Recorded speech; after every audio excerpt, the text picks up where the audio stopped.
Hey everybody, welcome back. This is the third video in my series on the 2018 MicroHAMS Digital Conference in Redmond, Washington. And in this video, we're going to see my friend Kenny Richards, KU7M, tell us all about HamWAN, a digital network that's been created by radio amateurs in the Seattle area. Stick around.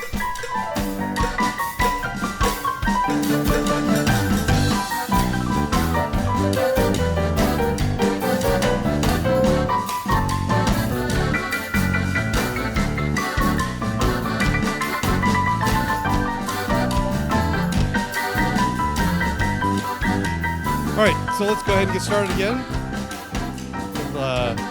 Got one more presentation for you today. We had to swap this one out. This was actually one that was planned earlier. And did you start this? Did you start this presentation at all? No. So we had him on the schedule. We swapped him out. So apparently he didn't even start. So 2 months ago. 2 months ago. We said okay, never mind. Well, yeah. And then so it turns out as of yesterday we lost the last speaker. So Kenny's now been scrambling to put together a presentation. Anyway, Kenny was a former president of the MicroHAMS Amateur Radio Club, a former Microsoft employee, and now works for Amazon doing stuff. Doing stuff that we all see, I'm sure, and probably way too often and spend too much money on. So he's also been working with the HamWAN team, setting up nodes, and so we have an opportunity to kind of get an update on HamWAN a little bit, and see the construction of one of the more recent nodes. So please welcome Kenny Richards, KU7M. Oh man, so I apologize. I honestly didn't plan on doing a talk. I was very happy when I got fired 2 months ago. So I am not an official member of the HamWAN leadership. I am just an enthusiastic contributor. And I mistakenly offered to do a talk about 6 or 9 months ago, and I've now done about 6 or 7 of them for different groups. So I'm going to start by talking a little bit about what HamWAN is, and I'm going to talk about building the node to kind of bridge the gap and kind of fill in the gaps. So yeah, I have been asked repeatedly, what is HamWAN? And I realized when I was trying to explain it that it's not one thing, it's actually 3 different things. So kind of the first bit of the talk is to kind of glue that together. So real quickly, who here thinks they know or could help me explain what HamWAN is? Okay, so you guys don't count. All right, so we'll go ahead and go through this pretty quickly. I'm assuming everybody at home has a Wi-Fi router and Wi-Fi system, right? That's a pretty common thing. We're familiar with that. That is just a small version of sort of what HamWAN is, to at least definition number 1. So in your house, there's a shelf or a high bookcase, which is where I used to have mine, that has an access point, or a home router actually is probably what most of us have. That same thing has in the HamWAN world, there's an access point and there's an antenna on the mountain that receives your signals. We generally use our laptops or our phones to connect to it. Well, inside that phone or inside that laptop is a Wi-Fi radio and a little antenna, or actually probably a couple of different antennas. Those same things exist in HamWAN world as well. There's a Wi-Fi radio and there's an antenna. These are usually very external. They're obviously mounted outside, etc. And then there's a router piece that routes the two networks together or 3 networks together. That's really what one definition of what HamWAN is that it's a wireless network.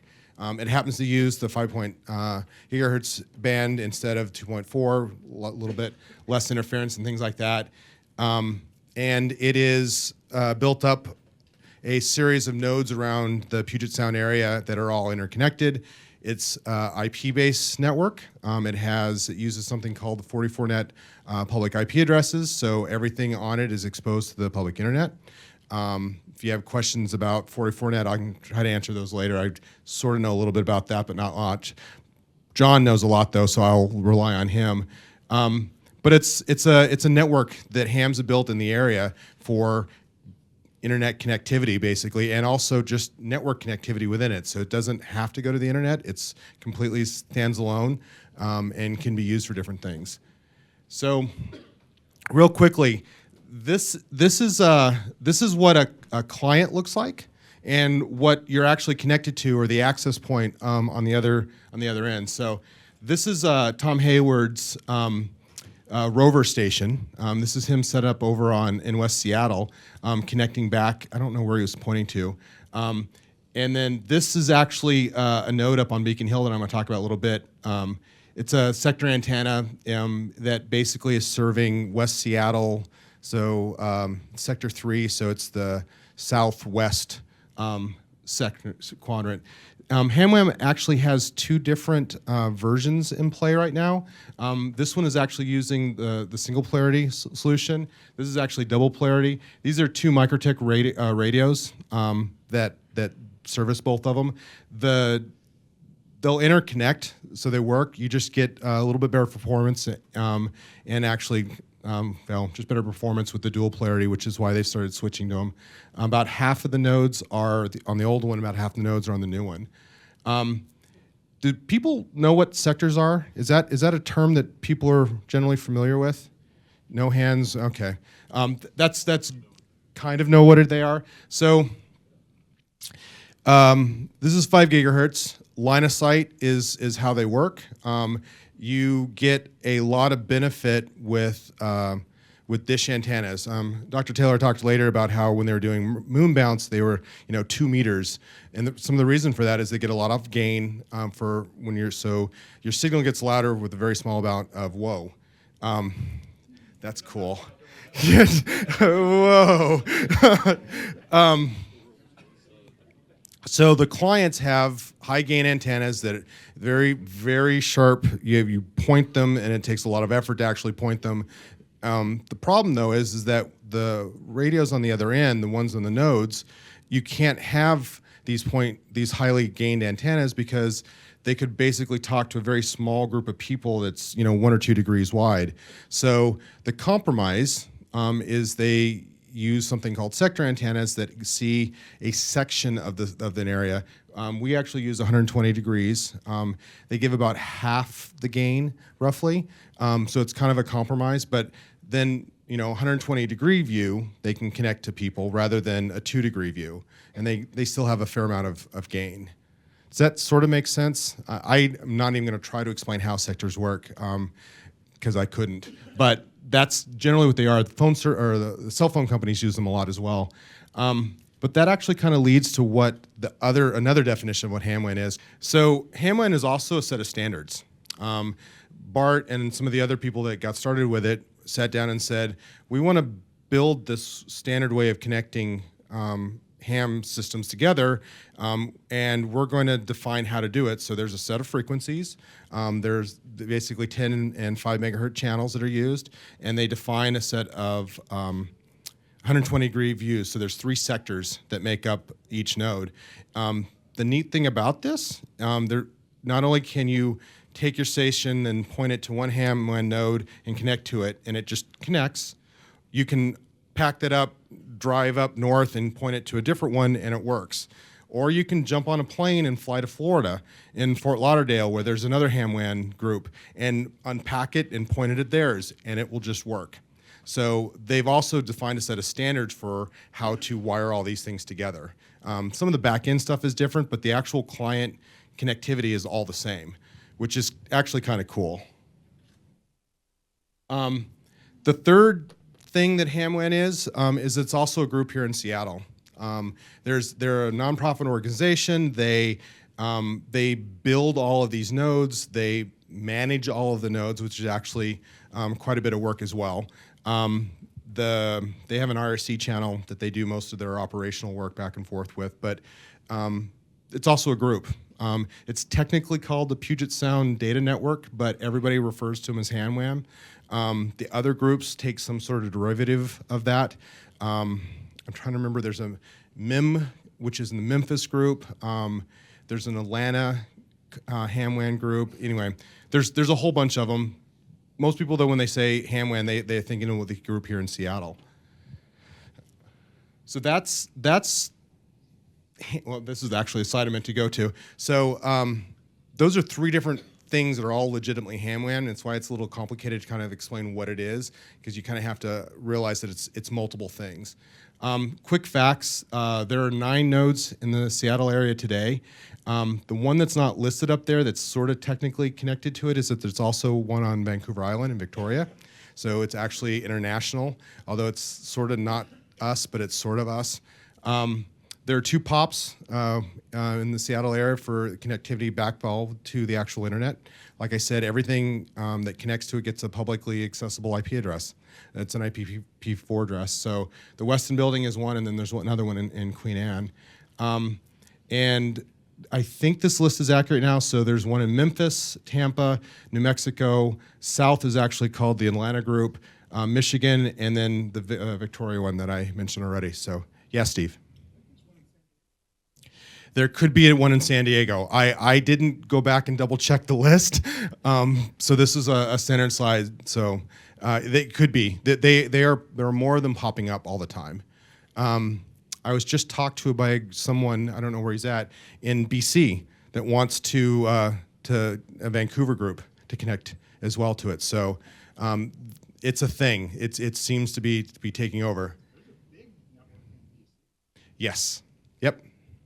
So the other thing that people generally ask is how much does it cost? It's about $250, $300 to put the client station together, depending on how much of the accessories that you have, but that's the radio and the dish cost. The other question is, I haven't updated this either, so hopefully it's mostly correct. This is the overview of the Puget Sound area about our coverage area. So the idea is that anything in red that doesn't have a lot of biological interference in the way, which are trees, should be able to connect to the system in one of those areas. The one down here in Olympia, that's Capitol Peak. This one out here is Baldy. There's a couple of them in Seattle. Snohomish, Haystack, the one in Vancouver. I'm talking to people that want to put one up here. So the network is growing and whatever. Here's a view of just the North Sound to kind of drill in. This is what it looks like in the King County, in the Seattle area. It's a little crazy. What's very amusing, I have spent a tremendous amount of effort to get connected, and this is roughly where I live. Right in this, it is, I can see the nodes, but I can't connect to them. It's really, really quite annoying. This is what South King County looks like. So as I mentioned, I've been at this a while. So this is my Generation 1 station. It was basically hanging off of the bottom of a mast that had a tri-bander on it. For whatever reason, that place was a better place to connect than on the tower itself. So I actually have a 40-foot tower. It worked better there than it did on the top of the tower. And as you can see, I don't have a clear line of sight to Capitol Park.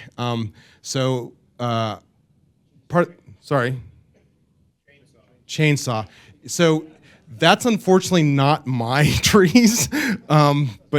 So one of the things that I was really excited about last summer was when they started talking about putting a node on Beacon Hill, because I'm thinking, oh, this is much better. It's more southerly. I should have a greater shot. I actually went and upgraded the client node that I had, so this is the dual polarity system. And you can see I still have a problem. So the Beacon Hill wasn't quite tall enough for me to connect to at all. So that's unfortunate. I will figure out a way. So the thing that Scott actually wanted me to talk about was actually building the Beacon Hill node. Like I said, I'm not an official member, but I have gone to several work parties. It's fun to go build stuff because I don't know exactly how this all goes together. I have pieces of knowledge, but not the whole thing. So when the word went out, we want to go assemble the station on Beacon Hill, I'm like, yeah, I want to go help. That sounds like fun. What I didn't realize is that I was going to end up taking it over. So I think we went up 6 or 7 times roughly over the summer. It was something like that. I was there every time. There were times that it was only me and one other person that had access to the building doing stuff, so it was a little crazy. But I learned a lot. I had never used the drill drill hammer, drill jack, whatever, to drill into concrete. That was way fun. Really, really recommend that. I hadn't got to play with putting together Unistrut before. That was a lot of fun. And then, of course, I also, made cables and wired things together. So when I say Beacon Hill, I realize that there's a lot of people who may not know where it is. So I thought I'd first start by pointing it out. So the Seattle ACS group has access to 3 or 4 sites in downtown. One of them's the top of what's called the Housing Authority building. It's a 15-story apartment building. This is where it's located. I stole this from Google a little while ago. This big thing is the I-90. This is where the downtown ferry is. This is Pike's Market up here. So that's generally where it's at. If you are familiar with the Pacific Medical Building, the big orange one, it's just 2 blocks, I think, from that. It's actually where Amazon was when I started working for them. So the top of this 15-story apartment building, there's an elevator shack. And the Seattle ACS group has a bunch of stuff up there. A bunch of other people have stuff up there. There's a bunch of stuff that no one knows what it is up there. One of the activities that we were doing was actually attaching to all the coaxes. Because we're like, where does this go? So this is what we started with. Was basically this. This is our mountaintop, basically. So the first thing that we had to do was we had to physically transport all the materials up there. So it's a 15-story building. The elevator goes to the 15th floor, but we had to go to the roof. So to access the roof, there's a weird little staircase you have to go up to. It kind of pops out on this door right here. And the first big thing is we had a full-size Dell rack that we had to pack up there. So this is the thing. It's about yay tall, and it's about and it was heavy, and it doesn't fit exactly up the stairs. So the stairs go up to a landing and then turn 180 degrees and come back up. It didn't fit. It had to kind of be lifted over the railing and shimmied around. So it took 4 or 5 of us at least a half hour to an hour to get it up one flight of stairs. Crazy thing is, once we got it up there, we realized this thing is so overkill. We use 2U at the top, and I don't know, maybe that's 6 or 7U on the bottom. So this is actually that's all that's in the rack, and this is a double deep rack, right? So it's way overkill. Yeah. So talk to these guys. They have access. So there's 4 batteries in the bottom that we use for UPS. That's the charger that sits a little self on the shelf.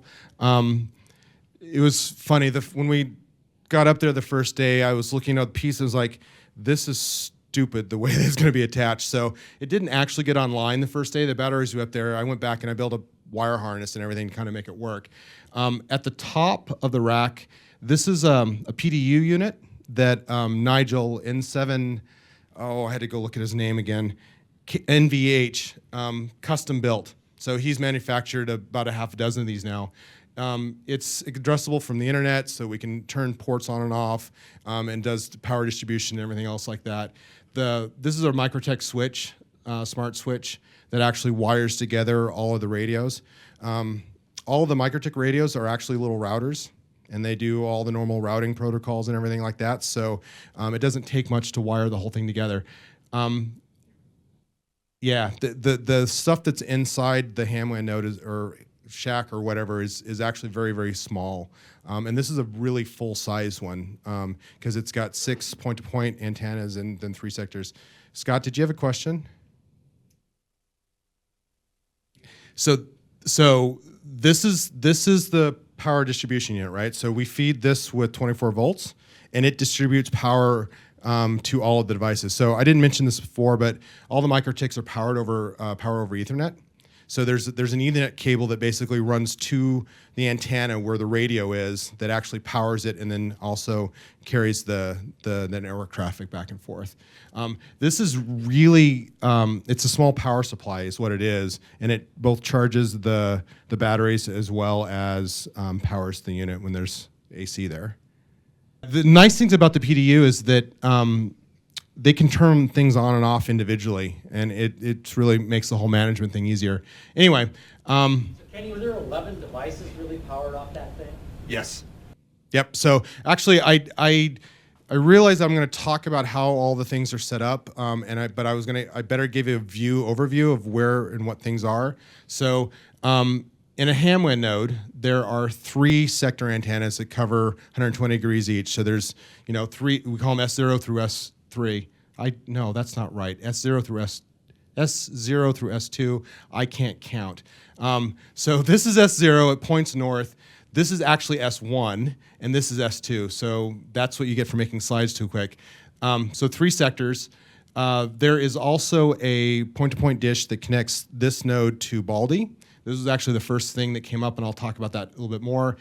This is another point-to-point dish that connects to Haystack, and then there is another one right here that connects to Gold, and there's a 4th point-to-point dish that's in place to connect the Seattle ACS building, and I don't remember what it's called. The EOC, thank you. Yeah. So first day, we actually managed to lug everything up there, and there was existing infrastructure in place that we got the first point-to-point link, and it actually got the node on the air and connected. So there was already Unistrut on the side of the building that we put another piece attached to. That's the point-to-point dish to Baldy, and all the way at the top of it, that's where Sector 1 is that I installed on the top of it. This is Bart, A7SJ. He's the one that dreamed up HamWAN and kind of got the whole thing started. He was there the first day, and then I don't think I saw him again for like 2 or 3 weeks. But he said I was doing a job, so why did he need to be there? So we got this corner up the first day, and that got everything connected to the internet. I did the basic configuration of the radios, and then the rest of the network started finding it. We could start, the other admins could do the rest of it. The next thing that we started doing, and this actually took weeks, was getting the Unistrut attached and creating the mounts for the other 2 point-to-point dishes. This is where I learned, fun of giant adult-sized Legos is really what it is. Connecting and making the thing, the mounts for the point-to-point dishes. We originally thought we were going to do another one, which is why this is so tall. It ended up not being that way. This is the one that points to Gold Mountain, and it's also an extremely expensive door sensor, because if you open the door to get on the roof, the signal goes away, and we know that someone is up there, because the link to Gold, poof, it's gone, and then poof, it comes back. So really, really expensive Internet of Things switch. I don't recommend it, but it does work that way. So these took probably 2 or 3 visits to finally get put all the way together. And it was the weirdest thing. We would have like almost everything except like bolts. I went to Lowe's at least 4 times and bought every single, I don't remember what size it was, every single version of this bolt that they had, and we still ended up not having enough of them. It's kind of crazy. So we got the Haystack when finally went up, and we had to do mobile. Gold went up pretty quickly. This was the next one that we tackled, and you notice that the building disappears here in the middle. That was the toughest one actually to do the installation. So this is the point-to-point dish that would go to Seattle ACS, EOC, and then this is the Sector 0. Luckily, Bart came back, and he's the one that hung over the top of the building to install these. I didn't have to do that. I don't mind the heights and everything, but I still didn't want to have to do that. So he literally is hanging off the side of the building with the hammer and everything else, drilling the holes and installing the Unistrut. He was all tied in, it was all safe, but still he was hanging over the building. So we got that done, and the last one was actually this one that's really Sector 2, even though it says Sector 3. The problem is that there were a bunch of rules about what we could do and not do on the roof. One of them was about anything wasn't supposed to be freestanding. So as you notice, everything else has been attached to the building, but there's no building there. So this is what we ended up coming up with and getting approval for. this is an extremely heavy stand. It takes almost 2 people to carry it, and then there's a bunch of cement bricks. There's going to be a lot of other things going to blow away before this thing does, but it was still out all the way in the corner of the building, so we had to get the Ethernet cable and everything run back to where everything else is. So I found a place that sells these plastic blocks that are like really environmentally safe and all that kind of stuff. You chop them up to the size you want, and they make standard mounts. So there's plastic conduit that's actually what's running it. We had to weight it down in a couple places, but it's actually worked really well. This was, again, one of those things like, I don't know how we're going to build that. I'll figure that out. How hard can that be? So I don't know if this is going to work, but I kind of wanted to give some idea of what things look like. Yeah, so this is a view. Well, these are the different views, basically. So you can see it has a pretty good coverage around the South Seattle, over to West Seattle, view over the I-90 area, et cetera. That's the view up north in Haystack up there. Yeah, so there's, I actually looked at the graphic, and like within a 2-block radius, I have coverage, but not in my house. I mean, it's just like I perfect it. Yes, that or trees are kind of the other thing. The trees just need to go away. That's really quickly how you build a node. Yes, Steve. Approximately how much was that big antenna that gets blocked by the door? How much does that run, and how much gain did it have? Off the top of my head, I don't remember. The gain is roughly still about the same. It's still about somewhere around 30 dB of gain. The big radome is really just a cover to make sure that the elements, or if it won't really snow, but that's the standard way of thing is they cover the dishes. It looks like the other dishes on the inside. It's just covered up. Oh, so it's actually a small dish with a big radome cover around it. Yep, and it also helps with interference and things like that. So it provides RF shielding as well. Because remember, the dish only wants to point in one little place over there. Right. Cost-wise, the radio is more expensive. So I'm guessing that each point-to-point link is probably about $450, $500. Okay. I also heard rumors of... It's less than that? Yeah, it's under 300. Is it under 300, really? With the radome? Yep. I bought one. Okay. So I didn't realize. I haven't paid for any of most of this stuff. So the original, I don't know who paid for all of it, but HamWAN mainly takes donations, and then about 3/4 of the time it pays for the site builds. In some cases, the group that's hosting it or sponsoring it will build it or pay for it. So it's kind of a split model that way. What was your other question? I'm sorry, I lost track of what. No, that's fine. I also heard rumors that HamWAN Seattle was getting interested in trying to do some 902 to 928 systems. Yes, there have been people trying. It hasn't worked so well. Yep, it's way too noisy. Bart has gone down that path a bunch of times. He's trying 3.4 gig now in some places as well. It just hasn't worked yet. Okay. In practice, how did you actually point the dishes? So, in most cases, we could physically see, we knew roughly where it was going, and we would just literally, that's got to be close. You log into the radio, and it will tell you, oh, I see a signal, and this is what the signal strength is. And you tweak and adjust, and when it's as good as you can get, you crank it down so it doesn't go anywhere. Worthless LEDs, yes.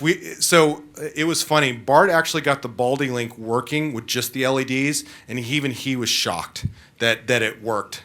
But yeah, this particular case, it's really easy because it was a summer, so it was super clear, and we could see where we were pointing everything. Yes? To answer the question, when I had a node, I went to Google Maps. I drew a line from my house to the DEM site and looked on what point on my neighbor's roof it passed over. Yeah. So the Dean's idea, and actually I did try this as well, you can use Google Maps and say, this is the point where I'm drawing the line, and then you have it you scroll it down and you look at what it would be shooting through. It was like, okay, I need to shoot through that guy's that window or that tree or whatever, and then you can get pretty close to it. I'll get you in a minute. Or you have the microphone already? I'm sorry. Yeah, go for it. So, two questions. Do you route IPv6? Yes. Good. And what is the relationship of HamNet to AmperNet? So AmperNet is the organization that a long time ago got a Class A, thank you, set of IP4 addresses, right? So 44net is the other kind of name for it. And AmperNet, I believe, is the organization that administers it. So HamWAN, being a ham radio network, went and said, we want IP addresses. And John, they have a Class B now, right? Right. So John needs a microphone. So HamWAN actually uses a lot of IP addresses for internally management and everything. So they were originally getting small little chunks, and then John finally helped convince them that we needed a big chunk of addresses.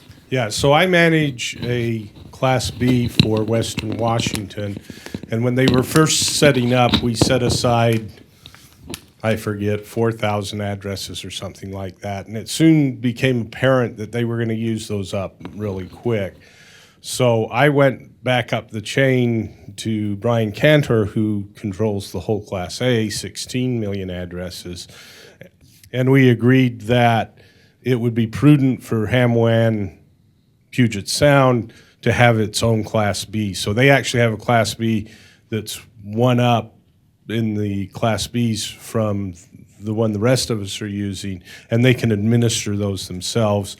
They still have blocks on the old one. Eventually we'll probably migrate those off, except for a couple of coordinating channels that they want to be outside their Class B. But yeah, people that are putting together networks that are 256 addresses, subnet, a Class C as we call them, and are planning to BGP, they can contact me. If it's less than that, we'll give you one, but it's not going to be BGP because you're going to be going off through a VPN basically somewhere. Yeah, so since HamWAN has the technology and has the points of presence, they actually advertise their routes, BGP routes. They have their own AS numbers basically. So on the open internet, when you try to go to one of these nodes, you go down their pipes. Most of the other stuff on AmperNet has to route through the stuff at Berkeley. Is it Berkeley? No. CS. Thank you. Yes. Yeah. Yes, he has retired. Are you using public unlicensed channels, or are you using special channels and higher power and all that?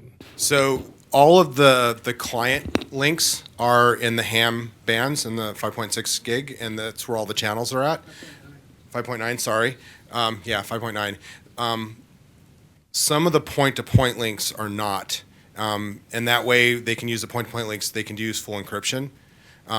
And so may not necessarily, but all of the things where you are connecting the HamWAN system are. Yeah. How do you ID on the ham band? Yeah, your SSID. So you actually report what you are, and when you actually set up the radio, say I'm KU7M dash, usually like where it's located. So mine would be like Newcastle, or whatever, and that's. Every packet you send has that with it. What are the SSIDs of the nodes? So that's part of where the standard or the protocol goes. Each one has a standard definition.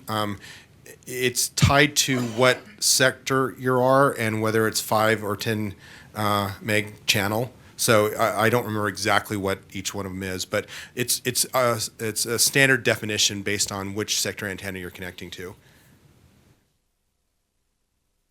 No more questions? So who's interested in going and doing this and thinks that they might be in the right area? That's cool. I wish you good luck. Yeah. For the hardware, the antennas, what do you recommend? So the question was, what antennas, what equipment do you recommend? So the HamWAN sign actually has their current recommendations. So everything is the MicroTics, either the single or dual polarity radios. It's the Metal 5N pluses or the 912, I think is what it is. You can use whatever antenna you want. There's a couple of suggestions about Poitang, if you can still find it, is really, really good one. I actually I use a MicroTik dish now myself, but you can pick like one of a dozen on Amazon that will work. There's a plug. Yes, there are other places you don't have to go to Amazon. Although my son's college fund appreciates it. Recently. We've had a couple installations we attempted to get, and what's happening is they're sending U.S. versions of the MicroTik radios out right now, and those will not work. So you have to go through special trouble to find the non-U.S. version, the international version, because we had a couple of those we had to turn back because they will not install on the band that is needed for amateur. So MicroTik started locking down the U.S. version, so they can't go outside of the band, which isn't outside of the band for us, but it is for non-hams. The international versions all still support it. So there's a number of places that you just call them and say, "Look, I'm a ham. Here's my license," and they'll sell you the international version. As long as you're aware of it, it's pretty easy to get a hold of them. I was worried about that, and I couldn't find a non-international version. Yeah, so there's some people have had no problems at all, and other people have had a big deal. You said you've had a couple. It's 6 of one, half does the other. I so far have not had a problem. I've been able to, every time I've gone and looked, I've been able to get the right one. There was another question, or Dean, did you just want to tell us something? I just wanted to make a comment. I tried this for a couple years, but it's a pretty inexpensive investment. Was $200 when I did it. I had a problem that I had excellent connection for about 5 miles from February to July, and then it would drop off from July to through February. That's not a foliage growth pattern. Nothing grows, stops growing, blocked my path in July. But it was well worth the time to just experiment. He was jealous because I could aim the antenna during the good period right out my window and hit the DEM. And for a $200 investment, it was well worth the effort. And you get a nice connection free of the internet. 13. We're getting about 13. What were you get for speed? It varied widely from about 2 megabit up to about 10. Yeah, that's about what be expected. If you get a clear shot, it should. I got it. Another proposal for an antenna qua router then. I use a Ubiquiti air grid, which is 60 euros. It's like $80. And I have a minus 80 dB signal noise on 11 kilometers. Run from 2 to 14 megabit. Yeah, the Ubiquiti stuff is really, really good. I don't think that they support the channeling by default, or at least not all of them do. That's one of the reasons why we use the MicroTics specifically. Yeah. It's impressive to see our long link from South Everett to Gold, right? That's it, 35-mile shot. Yep. It's out across Kitsap Peninsula, south of Bremerton, from Everett, 35 miles. Well, there's also the one to Vancouver Island. But that's true. But granted, it's a lot of sea water, but still, it's even a longer shot. Any questions? Thank you very much. Oh, whoops, one more. What's the reliability like as a client? Can I get rid of my Xfinity connection? No. It's really, really, really the wrong idea that you can replace your Comcast or your whoever internet. There's a bunch of limitations that your normal ham limitations apply to. So using encryption, non-business, all that kind of stuff, which is like a whole other talk that we get onto that I don't want to get into. That's one thing. Reliability is usually pretty good, although this is still amateur stuff, and last 2 or 3 years, there's always been one site that has had a bunch of problems. This year it was Gold. Last year it was Haystack. So Haystack it's been better than it was last year. A piece of equipment's failed on Gold, and it's been completely unreliable for the last month or so. And as soon as they can get back up there, they'll fix it. Haystack last year, we had so much snow that it's a solar-powered site, and they couldn't get enough power generated because all the panels were covered. So they actually fixed that this year by adding wind to it as well. But it's had, when it works pretty well. But it's still not, want to replace your internet with it. By the way, I'm surprised no one's asked why we use it or what you want to use it for. That's usually one of the questions people ask. We do anything in this hub. This is fair. I helped build the beacon site because it would be fun to build it, and I was hoping I could connect to it, but it was still a fun thing to go do. It's very useful for linking repeaters. Yes. So far, linking repeaters has been the primary use of it. There are some other things that, so I was scheduled to do, IP phone. We have an IP phone. Yes. Yep. And you have video chat too, right? We haven't some of the done hospitals? it, but theoretically, yeah. So we've got IP phones, and I think Seattle has a phone now live. Providence Hospital in Everett has one, so we can 4-digit dial these guys, and it does not touch any commercial service. Yeah. So I'm going to give a talk at Common Academy in a month or so, and that talk I've actually been planning and working on, and it actually touches more about this is what HamWAN is, and then these are some uses, some real use cases that you can use it to help people start thinking about how they can leverage it, because it is right now a bunch of network geeks that want to build a network, but they haven't really tackled the why are you going to use the network. The repeater stuff has been really, really useful. There must be a half dozen repeaters that are now linked to it. Yep. Well, Haystack and Gold are the two biggies. Yeah, just a couple of comments. One is if you're going to buy radios, this is one of those times it's worth a phone call. Call the dealer, say, do you have the international model? I'm a ham. I'd like to buy the international model. Don't just go order it off the web and hope the part number's correct.